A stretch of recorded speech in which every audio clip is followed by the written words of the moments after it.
ਵੱਖ-ਵੱਖ immigration ministers ਬਦਲੀ ਗਏ ਤੇ ਅਸੀਂ ਲਗਾਤਾਰ ਉਹਨਾਂ ਨੂੰ ਕਹਿੰਦੇ ਰਹੇ ਕਿ ਜਿਹੜਾ LMIA ਦੀ ਇਹ ਫੀਸ ਚਾਰਜ ਕੀਤੀ ਜਾ ਰਹੀ ਹੈ ਜਾਂ LMIA ਵੇਚੇ ਜਾ ਰਹੇ ਨੇ, ਇਹ ਬੰਦ ਹੋਣੇ ਚਾਹੀਦੇ ਨੇ। ਜਿਹੜੇ ਵੀ ਹੁਣ ਟੈਂਪਰੇਰੀ ਫੋਰਨ ਵਰਕਰਸ ਆ ਰਹੇ ਨੇ, ਉਹਨਾਂ ਲਈ ਕੁਝ ਟਰਮਸ ਐਂਡ ਕੰਡੀਸ਼ਨਸ ਬਦਲ ਦਿੱਤੀਆਂ ਗਈਆਂ ਨੇ। ਸਾਡੇ ਕੈਨੇਡੀਅਨ ਵਰਕਰਸ ਦੇ ਆਪਣੇ ਰਾਈਟਸ ਨੇ, ਜਿਹੜੇ ਰਾਈਟਸ ਲਾਅ ਦੇ ਵਿੱਚ ਉਹਨਾਂ ਨੂੰ ਪ੍ਰੋਟੈਕਟ ਕਰਦੇ ਆ, ਉਸੇ ਤਰੀਕੇ ਉਹਨਾਂ ਨੇ ਜਿਹੜੇ ਟੈਂਪਰੇਰੀ ਫੋਰਨ ਵਰਕਰਸ ਆ ਉਹਨਾਂ ਦੇ ਲਈ ਵੀ ਜਿਹੜੇ ਰਾਈਟਸ ਆ ਉਹ ਇਨਕਰੀਜ਼ ਕੀਤੇ ਆ ਅਤੇ ਜ਼ਿਆਦਾ ਆਈਡੈਂਟੀਫਾਈ ਕੀਤੇ ਆ। ਮੈਂ ਕਹੂੰ ਜੇਕਰ ਅੱਜ ਕੋਈ ਇੰਪਲੋਈ 30,000 ਦਿੰਦਾ, ਕੱਲ੍ਹ ਨੂੰ ਉਹਨੇ ਇੰਪਲੋਇਰ ਬਣ ਜਾਣਾ। ਜਦੋਂ ਕੱਲ੍ਹ ਨੂੰ ਉਹਨੇ ਇੰਪਲੋਇਰ ਬਣ ਜਾਣਾ, ਉਹ ਵੀ ਟਰਾਈ ਕਰੂਗਾ ਕਿ ਮੈਂ 30,000 ਜਿਹੜਾ ਦਿੱਤਾ ਉਹ ਕਿਸੇ ਤਰ੍ਹਾਂ ਰਿਟਰਨ ਲਵਾਂ ਆਪਣੇ। ਫੈਡਰਲਸ ਹੈਗੇ ਆ, ਉਹਨਾਂ ਨੇ ਗ੍ਰਾਂਟ ਵੀ ਦਿੱਤੀ ਆ ਆਪਣੀ ਪ੍ਰੋਵਿੰਸਿਸ ਨੂੰ। ਮੇਰਾ ਖਿਆਲ $115 ਮਿਲੀਅਨ ਉਹਨਾਂ ਨੇ ਇਸ ਕੰਮ ਦੇ ਲਈ ਸੈਪਰੇਟ ਰੱਖਿਆ ਕਿ ਜਿਹੜੀਆਂ ਸੂਬਾ ਸਰਕਾਰਾਂ ਨੇ ਉਹ ਜਿਹੜਾ ਇਹਨਾਂ ਦੀ ਕ੍ਰੈਡੈਂਸ਼ੀਅਲਸ ਦੀ ਅਸੈਸਮੈਂਟ ਦਾ ਪ੍ਰੋਗਰਾਮ ਆ ਉਹਨੂੰ ਤੇਜ਼ ਤੇ ਸੌਖਾ ਕਰ ਸਕਣ। ਅੱਛਾ ਢਿੱਲੋਂ ਸਾਹਿਬ, ਇਹ ਦੱਸੋ ਵੀ ਜਿਹੜਾ ਸਟੂਡੈਂਟਸ ਦੇ ਵੀਜ਼ੇ ਦੀ ਬੈਕਲੌਗ ਹੋਈ ਆ, ਉਹਦੇ ਬਾਰੇ ਕੋਈ ਨਵੀਂ ਗੱਲ ਪਤਾ ਲੱਗੀ? ਤੁਸੀਂ ਸ਼ਾਮਿਲ ਹੋ ਦ ਹਰਜਿੰਦਰ ਥਿੰਦ ਸ਼ੋਅ ਵਿੱਚ। ਚਲੰਤ ਮਾਮਲਿਆਂ ਦੇ ਵਿੱਚ ਅੱਜ ਗੱਲਬਾਤ ਇਮੀਗ੍ਰੇਸ਼ਨ ਦੀ ਚੱਲਣੀ ਹੈ। ਕੁਝ ਕੁ ਕਾਨੂੰਨਾਂ ਦੇ ਵਿੱਚ ਤਬਦੀਲੀਆਂ ਕੀਤੀਆਂ ਜਾ ਰਹੀਆਂ ਹਨ। ਅਸੀਂ ਸਾਲਾਂ ਬੱਧੀ ਇਸ ਗੱਲ ਤੋਂ ਬਾਰ-ਬਾਰ ਜਿਹੜੀ ਜਾਣਕਾਰੀ ਦੇ ਰਹੇ ਹਾਂ ਅਤੇ ਮਿਨਿਸਟਰਸ ਨੂੰ, ਵੱਖ-ਵੱਖ ਇਮੀਗ੍ਰੇਸ਼ਨ ਮਿਨਿਸਟਰਸ ਬਦਲੀ ਗਏ ਅਤੇ ਅਸੀਂ ਲਗਾਤਾਰ ਉਹਨਾਂ ਨੂੰ ਕਹਿੰਦੇ ਰਹੇ ਕਿ ਜਿਹੜਾ LMIA ਦੀ ਇਹ ਫੀਸ ਚਾਰਜ ਕੀਤੀ ਜਾ ਰਹੀ ਹੈ ਜਾਂ LMIA ਵੇਚੇ ਜਾ ਰਹੇ ਨੇ, ਇਹ ਬੰਦ ਹੋਣੇ ਚਾਹੀਦੇ ਨੇ। ਇਹਦੇ ਨਾਲ ਐਕਸਪਲੋਇਟੇਸ਼ਨ ਹੋ ਰਹੀ ਹੈ। ਫਾਈਨਲੀ ਸਰਕਾਰਾਂ ਦੇ ਜਿਹੜੇ ਕੰਨਾਂ ਦੇ ਉੱਤੇ ਕਦੇ-ਕਦੇ ਇਸ ਤਰ੍ਹਾਂ ਦੀ ਗੱਲ ਜਿਹੜੀ ਪੈਂਦੀ ਹੈ, ਉਸ ਦੀ ਬਹੁਤ ਦੇਰ ਬਾਅਦ ਕੋਈ ਨਾ ਕੋਈ ਐਕਸ਼ਨ ਹੁੰਦਾ। ਲੱਗਦਾ ਇਹ ਆ ਕਿ ਹੁਣ ਸ਼ਾਇਦ ਜਿਹੜੇ ਇਮੀਗ੍ਰੇਸ਼ਨ ਮਿਨਿਸਟਰ ਨੇ ਉਹ ਇਸ ਗੱਲ ਤੋਂ ਕਨਵਿੰਸ ਹੋ ਗਏ ਨੇ ਅਤੇ ਕੁਛ ਇਹਦੇ ਬਾਰੇ ਕਰਨਾ ਚਾਹੁੰਦੇ ਹਨ। ਜਿਹੜੇ ਵੀ ਹੁਣ ਟੈਂਪਰੇਰੀ ਫੋਰਨ ਵਰਕਰਸ ਆ ਰਹੇ ਨੇ, ਉਹਨਾਂ ਲਈ ਕੁਛ ਕੁ ਟਰਮਸ ਐਂਡ ਕੰਡੀਸ਼ਨਸ ਬਦਲ ਦਿੱਤੀਆਂ ਗਈਆਂ ਨੇ। ਉਹਨਾਂ ਦੇ ਵਿੱਚੋਂ ਇੱਕ ਰਿਕਰੂਟਿੰਗ ਫੀ ਹੈ। ਅੱਜ ਸਾਡੇ ਨਾਲ ਇਮੀਗ੍ਰੇਸ਼ਨ ਦੇ ਵਕੀਲ ਜਿਹੜੇ ਇੱਥੇ ਸਰੀ ਦੇ ਵਿੱਚ ਹੀ ਪ੍ਰੈਕਟਿਸ ਕਰਦੇ ਨੇ, ਬਹੁਤ ਕਾਬਲ ਵਕੀਲ ਹਨ, ਰਾਜਵੀਰ ਢਿੱਲੋਂ ਜੀ। ਰਾਜਵੀਰ ਢਿੱਲੋਂ ਜੀ ਸਾਨੂੰ ਦੱਸਣਗੇ ਕਿ ਕੀ ਤਬਦੀਲੀਆਂ ਆਈਆਂ ਨੇ। ਇਸ ਤੋਂ ਬਿਨਾਂ ਹੋਰ ਬਹੁਤ ਸਾਰੀਆਂ ਗੱਲਾਂ ਨੇ ਜਿਹੜੀਆਂ ਇਮੀਗ੍ਰੇਸ਼ਨ ਦੇ ਮੁਤਲਕ ਉਹ ਸਾਡੇ ਨਾਲ ਸ਼ੇਅਰ ਕਰਨਗੇ। ਕਾਫੀ ਨਵੀਆਂ ਹੋਰ ਵੀ ਮੁੱਦਾ ਨੇ ਜਿਸ ਦੇ ਬਾਰੇ 'ਚ ਉਹ ਅੱਜ ਚਾਨਣਾ ਪਾਉਣਗੇ। ਢਿੱਲੋਂ ਸਾਹਿਬ ਜੀ, ਆਇਆਂ ਨੂੰ ਤੁਹਾਡਾ ਬਹੁਤ-ਬਹੁਤ ਸਵਾਗਤ ਹੈ ਜੀ। ਵੈਲਕਮ। ਸਤਿ ਸ਼੍ਰੀ ਅਕਾਲ ਥਿੰਦ ਸਾਹਿਬ, ਤੁਹਾਨੂੰ ਅਤੇ ਤੁਹਾਡੇ ਸੁਣਨ ਵਾਲਿਆਂ ਨੂੰ ਪਿਆਰ ਭਰੀ ਸਤਿ ਸ਼੍ਰੀ ਅਕਾਲ। ਜਿਹੜੇ ਟੈਂਪਰੇਰੀ ਫੋਰਨ ਵਰਕਰਸ ਨੇ, ਇਹਨਾਂ ਦੇ ਜਿਹੜੀ ਇੱਥੇ ਰਹਿਣ ਦੇ ਲਈ ਜਾਂ ਕੰਮ ਕਰਨ ਦੇ ਲਈ ਕਾਫੀ ਤਬਦੀਲੀਆਂ ਕੀਤੀਆਂ ਗਈਆਂ ਰੀਸੈਂਟਲੀ। ਉਹਦੇ ਵਿੱਚ ਇੱਕ ਰਿਕਰੂਟਮੈਂਟ ਫੀ ਦਾ ਜ਼ਿਕਰ ਆਉਂਦਾ। ਇਹ ਰਿਕਰੂਟਮੈਂਟ ਫੀ ਕੀ ਆ ਅਤੇ ਕਿੱਧਰ ਇਸ਼ਾਰਾ ਜਾਂਦਾ ਅਤੇ ਬਾਕੀ ਕੀ ਤਬਦੀਲੀਆਂ ਆਈਆਂ ਨੇ? ਥਿੰਦ ਸਾਹਿਬ, ਰਿਕਰੂਟਮੈਂਟ ਫੀ ਬਾਰੇ ਜਿਹੜਾ ਮਿਨਿਸਟਰਸ, ਮੈਂ ਤੁਹਾਨੂੰ ਪਹਿਲਾਂ ਦੱਸਦੇ ਹਾਂ ਕਿ ਇਹ ਆਪਣੇ ESDC employment and social development Canada ਦੇ ਜਿਹੜੇ ਮਿਨਿਸਟਰ ਹੈਗੇ ਆ, ਕਾਰਲਾ ਕੁਇਲਟਰੋ, ਉਹਨਾਂ ਨੇ ਆਪਣੇ ਇਮੀਗ੍ਰੇਸ਼ਨ ਮਿਨਿਸਟਰ ਸ਼ੌਨ ਫਰੇਜ਼ਰ ਦੇ ਨਾਲ ਰਲ ਕੇ ਇਮੀਗ੍ਰੇਸ਼ਨ ਰੈਗੂਲੇਸ਼ਨਸ ਵਿੱਚ ਤਬਦੀਲੀਆਂ ਕੀਤੀਆਂ ਨੇ। ਜਿਵੇਂ ਸਾਡੇ ਕੈਨੇਡੀਅਨ ਵਰਕਰਸ ਦੇ ਆਪਣੇ ਰਾਈਟਸ ਨੇ, ਜਿਹੜੇ ਰਾਈਟਸ ਲਾਅ ਦੇ ਵਿੱਚ ਉਹਨਾਂ ਨੂੰ ਪ੍ਰੋਟੈਕਟ ਕਰਦੇ ਆ, ਉਸੇ ਤਰੀਕੇ ਉਹਨਾਂ ਨੇ ਜਿਹੜੇ ਟੈਂਪਰੇਰੀ ਫੋਰਨ ਵਰਕਰਸ ਆ ਉਹਨਾਂ ਦੇ ਲਈ ਵੀ ਜਿਹੜੇ ਰਾਈਟਸ ਆ ਉਹ ਇਨਕਰੀਜ਼ ਕੀਤੇ ਆ ਅਤੇ ਜ਼ਿਆਦਾ ਆਈਡੈਂਟੀਫਾਈ ਕੀਤੇ ਆ। ਮੈਂ ਕਹੂੰ ਇਸ ਵਾਰ ਜਿਹਦੇ 'ਚੋਂ ਇੱਕ ਪ੍ਰੋਹਿਬਿਸ਼ਨ ਹੈਗੀ ਆ ਰਿਕਰੂਟਮੈਂਟ ਫੀ। ਮਿਨਿਸਟਰ ਨੇ ਰਿਕਰੂਟਮੈਂਟ ਫੀ ਪ੍ਰੋਹਿਬਿਟ ਕੀਤੀ ਆ ਕਿ ਕੋਈ ਵੀ ਇੰਪਲੋਇਰ ਰਿਕਰੂਟਮੈਂਟ ਫੀ ਚਾਰਜ ਨਹੀਂ ਕਰ ਸਕਦਾ। ਜੇਕਰ ਉਹਦਾ ਰਿਕਰੂਟਰ ਵੀ ਰਿਕਰੂਟਮੈਂਟ ਫੀ ਚਾਰਜ ਕਰੂਗਾ, ਉਹਦੇ ਲਈ ਵੀ ਜਿਹੜਾ ਇੰਪਲੋਇਰ ਆ ਉਹ ਜ਼ਿੰਮੇਵਾਰ ਹੋਊਗਾ। ਹਾਂਜੀ। ਸੋ ਰਿਕਰੂਟਮੈਂਟ ਫੀ LMIA ਆ?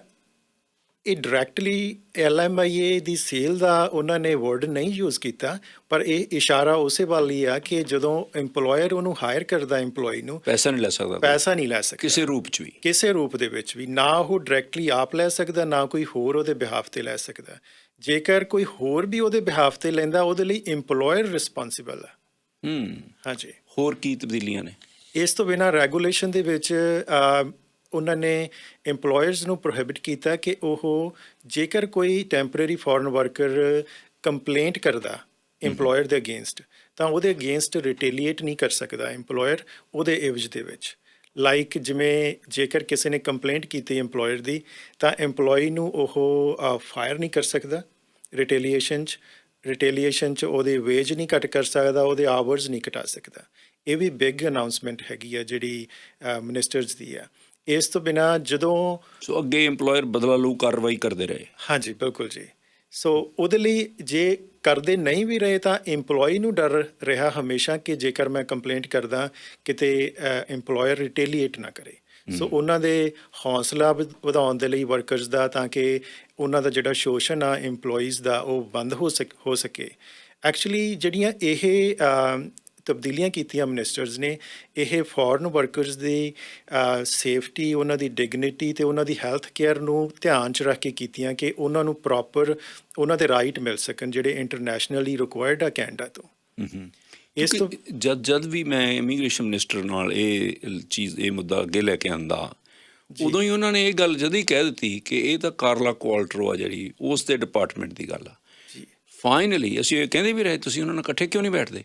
ਮੇਰਾ ਖਿਆਲ ਫਾਈਨਲੀ ਕਾਰਲਾ ਕੁਆਲਟਰੋ ਅਤੇ ਇਮੀਗ੍ਰੇਸ਼ਨ ਮਿਨਿਸਟਰ ਨੇ ਬੈਠ ਕੇ ਇਸ ਕਿਸਮ ਦੀਆਂ ਤਬਦੀਲੀਆਂ ਕੀਤੀਆਂ ਤਾਂ ਕਿ ਐਕਸਪਲੋਇਟੇਸ਼ਨ ਬੰਦ ਹੋ ਸਕੇ। ਬਿਲਕੁਲ ਜੀ। ਮੇਰਾ ਖਿਆਲ ਇਹਦੇ 'ਚ ਥੋੜ੍ਹਾ ਜਿਹਾ ਹੋਰ ਕੁਛ ਕਰਨ ਦੀ ਵੀ ਲੋੜ ਆ, ਤਾਂ ਕਿ ਜਿਹੜੇ ਸਾਡੇ ਫੋਰਨ ਵਰਕਰਸ, ਜਿਵੇਂ ਅਸੀਂ ਆਮ ਲੋਕਾਂ ਦੇ ਤੋਂ ਸੁਣਦੇ ਹਾਂ, ਹੀਅਰਸੇ ਕਹਿ ਸਕਦੇ ਹਾਂ ਕਿ 20,000 30,000 40,000 ਫੋਰਨ ਵਰਕਰਸ ਤੋਂ ਲਿਆ ਜਾਂਦਾ LMIA ਦੇਣ ਦਾ। ਸੋ ਇਹ ਬੰਦ ਹੋਣਾ ਚਾਹੀਦਾ। ਇਹਦੇ ਨਾਲ ਸਾਡੀ ਸੁਸਾਇਟੀ ਦੇ ਵਿੱਚ ਵੀ ਅਸਰ ਪੈਂਦਾ। ਜੇਕਰ ਅੱਜ ਕੋਈ ਇੰਪਲੋਈ 30,000 ਦਿੰਦਾ, ਕੱਲ੍ਹ ਨੂੰ ਉਹਨੇ ਇੰਪਲੋਇਰ ਬਣ ਜਾਣਾ। ਜਦੋਂ ਕੱਲ੍ਹ ਨੂੰ ਉਹਨੇ ਇੰਪਲੋਇਰ ਬਣ ਜਾਣਾ, ਉਹ ਵੀ ਟਰਾਈ ਕਰੂਗਾ ਕਿ ਮੈਂ 30,000 ਜਿਹੜਾ ਦਿੱਤਾ ਉਹ ਕਿਸੇ ਤਰ੍ਹਾਂ ਰਿਟਰਨ ਲਵਾਂ ਆਪਣੇ ਆਪ ਨੂੰ। ਸੋ ਅਲਟੀਮੇਟਲੀ ਜਿਹੜੀ ਸਾਡੀ ਸੁਸਾਇਟੀ ਆ ਉਹਦੇ ਨਾਲ ਉਹ ਇਫੈਕਟ ਕਰਦੀ ਹੈ। ਸੋ ਲੋਕਾਂ ਦੀ ਜਿਹੜੀ ਸੋਚ ਹੈਗੀ ਆ ਉਹ ਡਿਸਓਨੈਸਟ ਬਣਦੀ ਹੈ ਇਹਦੇ ਨਾਲ। ਮੇਰਾ ਖਿਆਲ ਹੈ ਗੁੱਡ ਸਟੈਪ ਆ ਜਿਹੜਾ ਮਿਨਿਸਟਰਸ ਨੇ ਕਾਫੀ ਦੇਰ ਬਾਅਦ ਲਿਆ। ਅੱਛਾ ਢਿੱਲੋਂ ਸਾਹਿਬ, ਇਹ ਦੱਸੋ ਵੀ ਜਿਹੜਾ ਸਟੂਡੈਂਟਸ ਦੇ ਵੀਜ਼ੇ ਦੀ ਬੈਕਲੌਗ ਹੋਈ ਹੈ, ਉਹਦੇ ਬਾਰੇ ਕੋਈ ਨਵੀਂ ਗੱਲ ਪਤਾ ਲੱਗੀ? ਜਿਹੜਾ ਸਟੂਡੈਂਟਸ ਦਾ ਬੈਕਲੌਗ ਆ ਥਿੰਦ ਸਾਹਿਬ, ਰਾਈਟ ਨਾਓ ਸੈਪਟੈਂਬਰ 1 ਨੂੰ ਇਟ ਵਾਜ਼ 151,000 ਐਪਲੀਕੇਸ਼ਨਸ ਜਿਹੜੀਆਂ ਫਾਲ ਸਮੈਸਟਰ ਦੇ ਲਈ ਸਟੂਡੈਂਟਸ ਨੇ ਕੀਤੀਆਂ ਸੀ। ਸਤੰਬਰ 'ਚ ਉਹਨਾਂ ਨੇ ਪੜ੍ਹਨ ਆਉਣਾ ਸੀ ਅਤੇ ਉਹਨਾਂ ਦੀ ਐਪਲੀਕੇਸ਼ਨ ਬੈਕਲੌਗ ਕਰਕੇ ਪ੍ਰੋਸੈਸ ਨਹੀਂ ਹੋ ਸਕੀਆਂ। ਜਿਹੜੇ ਆਪਣੀ ਰੀਸੈਂਟਲੀ IRCC ਨੇ ਇਹਦੇ 'ਚ ਟਵੀਟ ਵੀ ਕੀਤਾ, ਉਹ ਕਹਿੰਦੇ ਵੀ ਅਸੀਂ ਇਹਨੂੰ ਮੋਰ ਸੈਂਟਰਲਾਈਜ਼ ਕਰ ਰਹੇ ਹਾਂ, ਇਹਨੂੰ ਮਾਡਰਨਾਈਜ਼ ਕਰ ਰਹੇ ਹਾਂ। ਪਰ ਐਟ ਦਾ ਸੇਮ ਟਾਈਮ ਮੇਰਾ ਖਿਆਲ ਆ ਵੀ IRCC ਨੂੰ ਇਹ 'ਤੇ ਕੈਪ ਵੀ ਕਰਨਾ ਚਾਹੀਦਾ। ਇਹ ਜਿਹੜਾ ਸਟੂਡੈਂਟਸ ਪ੍ਰੋਗਰਾਮ ਆ ਉਹਨੂੰ ਰੀਵੈਲੂਏਟ ਕਰਨਾ ਚਾਹੀਦਾ ਕਿ ਸਾਨੂੰ ਇੰਨੇ ਸਟੂਡੈਂਟ ਚਾਹੀਦੇ ਆ, ਉਨੀਆਂ ਐਪਲੀਕੇਸ਼ਨਸ ਉਹ ਲਈਆਂ ਜਾਣ, ਤਾਂ ਕਿ ਸਟੂਡੈਂਟਸ ਕੋਲ ਅਲਟਰਨੇਟਿਵ ਹੋਵੇ ਕਿ ਜੇਕਰ ਸਾਡੀ ਐਪਲੀਕੇਸ਼ਨ ਨਹੀਂ ਗਈ ਤਾਂ ਉਹ ਕਿਤੇ ਹੋਰ ਮੂਵ ਔਨ ਹੋ ਜਾਣ, ਉਹਨਾਂ ਦਾ ਐਟਲੀਸਟ ਕੈਰੀਅਰ ਦਾ ਜਿਹੜਾ ਪ੍ਰੀਸੀਅਸ ਪੀਰੀਅਡ ਆ ਉਹ ਖਰਾਬ ਨਾ ਹੋਵੇ। ਢਿੱਲੋਂ ਸਾਹਿਬ, ਇੱਕ ਤਾਂ ਗੱਲ ਇਹ ਆ ਵੀ ਸਟੂਡੈਂਟ ਸਾਰੀ ਦੁਨੀਆ 'ਚੋਂ ਆ ਰਹੇ ਆ ਜੀ। ਪੰਜਾਬ 'ਚੋਂ ਬਹੁਤ ਵੱਡੀ ਗਿਣਤੀ 'ਚ ਸਟੂਡੈਂਟ ਆਉਂਦੇ ਰਹੇ ਆ ਜੀ। ਇੱਕ ਹੋਰ ਮੈਂ ਤੁਹਾਡੇ ਨਾਲ ਗੱਲ ਕਰਨੀ ਚਾਹੁੰਦਾ ਸੀ ਕਿ ਵਿਲੀਅਮਸ ਟਾਓ ਨਾਂ ਦੇ ਇੱਕ ਵਿਅਕਤੀ ਨੇ ਪ੍ਰਾਈਵੇਟ ਜਿਹੜੀ ਇਨਫੋਰਮੇਸ਼ਨ ਹਾਸਲ ਕਰਨ ਲਈ ਐਪਲੀਕੇਸ਼ਨ ਦਿੱਤੀ ਸੀ ਜੀ। ਉਹ ਜਿਹੜੀ application under freedom of information act, ਉਹਦੇ ਵਿੱਚ ਜਿਹੜੀ ਗੱਲ ਪਤਾ ਲੱਗੀ ਆ, ਇਹ ਬੜੀ ਹੈਰਾਨ ਕਰਨ ਵਾਲੀ ਆ ਕਿ 2018 ਦੇ ਵਿੱਚ ਦਿੱਲੀ ਤੋਂ ਜਿਹੜੀਆਂ ਐਪਲੀਕੇਸ਼ਨਸ ਸਟੂਡੈਂਟਸ ਦੀਆਂ ਅਪਰੂਵ ਹੁੰਦੀਆਂ ਸੀ ਉਹ 62.9% ਸੀ, 62.90%। ਜੀ। ਹੁਣ ਜਿਹੜੀਆਂ ਅੱਜ ਹੋ ਰਹੀਆਂ ਨੇ ਇਸ ਮਹੀਨੇ, ਇਹ 27.20% ਨੇ। ਸੋ ਇੰਨੀਆਂ ਘੱਟ ਗਈਆਂ ਨੇ ਜਿਹੜੀਆਂ ਦਿੱਲੀ ਤੋਂ ਪ੍ਰੋਸੈਸ ਹੋਣ ਵਾਲੀਆਂ ਨੇ। ਜੀ। ਬਾਕੀ ਥਾਵਾਂ ਤੋਂ ਜਿਹੜੀਆਂ ਪ੍ਰੋਸੈਸ ਹੋ ਰਹੀਆਂ ਨੇ ਉਹਨਾਂ ਬਾਰੇ ਹਾਲੇ ਪਤਾ ਨਹੀਂ ਹੈ, ਲੇਕਿਨ ਇੰਡੀਆ ਬਾਰੇ ਸਟ੍ਰੈਟਜੀ ਬਦਲ ਲਈ ਹੈ ਕੈਨੇਡਾ ਨੇ? ਥਿੰਦ ਸਾਹਿਬ, ਮੈਨੂੰ ਇਹਦੇ ਡਿਟੇਲਸ ਤਾਂ ਨਹੀਂ ਪਤਾ, ਪਰ ਇੰਨੀ ਗੱਲ ਜ਼ਰੂਰ ਆ ਕਿ 2018 ਦੇ ਵਿੱਚ ਜਿਹੜੀਆਂ ਐਪਲੀਕੇਸ਼ਨਸ ਸੀਗੀਆਂ, ਟੋਟਲ ਅਮਾਊਂਟ ਆਫ ਐਪਲੀਕੇਸ਼ਨਸ ਉਹ ਘੱਟ ਸੀ। ਪਰ ਅੱਜ ਦੀ ਡੇਟ 'ਚ ਜਿਹੜੀਆਂ ਐਪਲੀਕੇਸ਼ਨਸ ਨੇ ਸਟੂਡੈਂਟਸ ਦੀਆਂ ਕਿ ਅਸੀਂ ਕੈਨੇਡਾ ਨੂੰ ਆਪਣਾ ਪੜ੍ਹਨ ਦਾ ਪਲੇਸ ਬਣਾਉਣਾ ਹੈਗਾ, ਉੱਥੇ ਪੜ੍ਹਨ ਜਾਣਾ, ਉਹਨਾਂ ਦੀ ਪਰਸੈਂਟੇਜ, ਉਹਨਾਂ ਦੀ ਗਿਣਤੀ ਬਹੁਤ ਜ਼ਿਆਦਾ ਅਪ ਹੋਈ ਆ।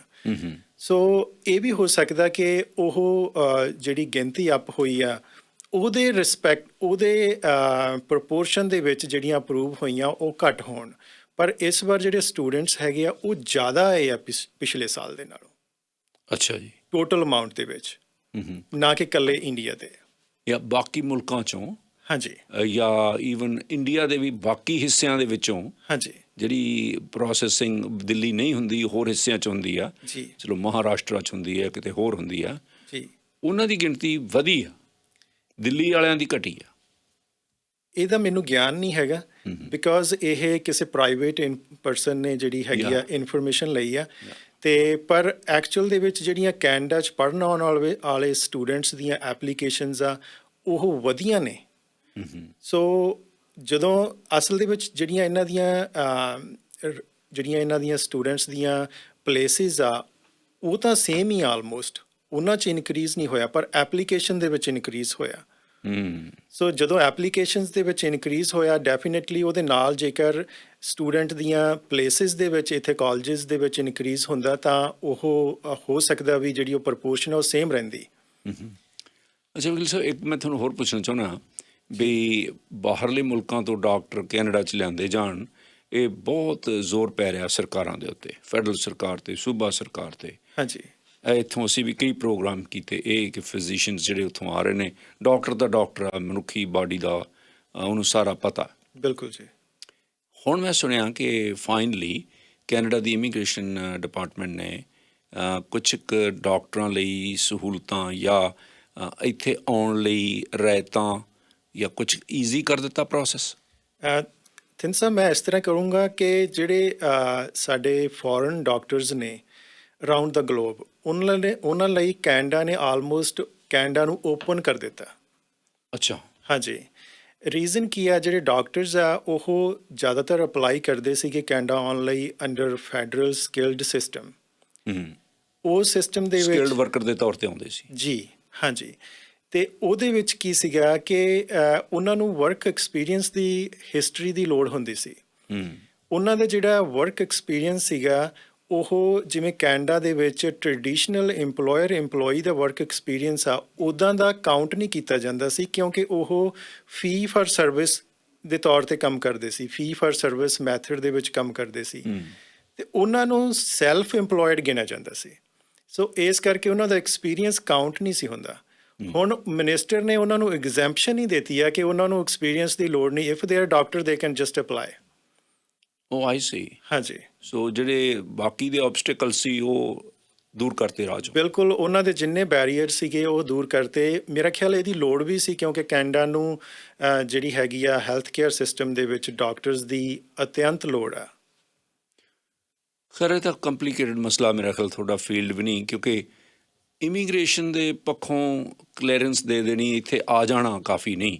ਜੇ ਇੱਥੇ ਆ ਕੇ ਉਹਨਾਂ ਨੇ ਪੀਜ਼ਾ ਹੀ ਡਿਲੀਵਰ ਕਰਨਾ, ਫਿਰ ਉਹਨਾਂ ਡਾਕਟਰਾਂ ਦਾ ਇੱਥੇ ਆਉਣ ਦਾ ਫਾਇਦਾ ਕੀ ਆ? ਕੀ ਸਰਕਾਰ ਇੱਥੇ ਆਉਂਦੀ ਸਾਰ ਉਹਨਾਂ ਨੂੰ ਪ੍ਰੈਕਟਿਸ ਕਰਨ ਦੀ ਆਗਿਆ ਦੇਵੇਗੀ? ਕੀ ਜਿਹੜੇ ਗੇਟ ਕੀਪਰ ਰੱਖੇ ਹੋਏ ਨੇ ਉਹ ਹਟਣਗੇ? ਕੀ college of physicians and surgeons ਜਿਹੜੇ ਨੇ ਉਹਨਾਂ ਨੂੰ ਇੱਥੋਂ ਦੇ ਮੈਂਬਰਸ਼ਿਪ ਦੇਵੇਗੀ?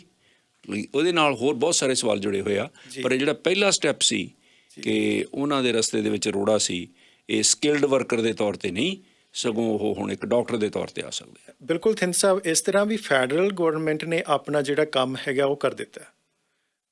ਹੁਣ ਜਿਹੜਾ ਨੈਕਸਟ ਸਟੈਪ ਹੈਗਾ ਉਹਨਾਂ ਦੀ ਜਿਹੜੀ ਕ੍ਰੈਡੈਂਸ਼ੀਅਲ ਅਸੈਸਮੈਂਟ ਦਾ, ਕਿ ਉਹਨੂੰ ਸੂਬਾ ਸਰਕਾਰਾਂ 'ਤੇ ਉਹ ਸੂਬਾ ਸਰਕਾਰਾਂ 'ਤੇ ਆ, ਕਿਉਂਕਿ ਇਹ ਪ੍ਰੋਵਿੰਸ਼ੀਅਲ ਜਿਹੜਾ ਹੈਗਾ ਉਹਨਾਂ ਦੀ ਜੁਰਿਸਡਿਕਸ਼ਨ ਦੇ ਵਿੱਚ ਆਉਂਦਾ ਵਾ।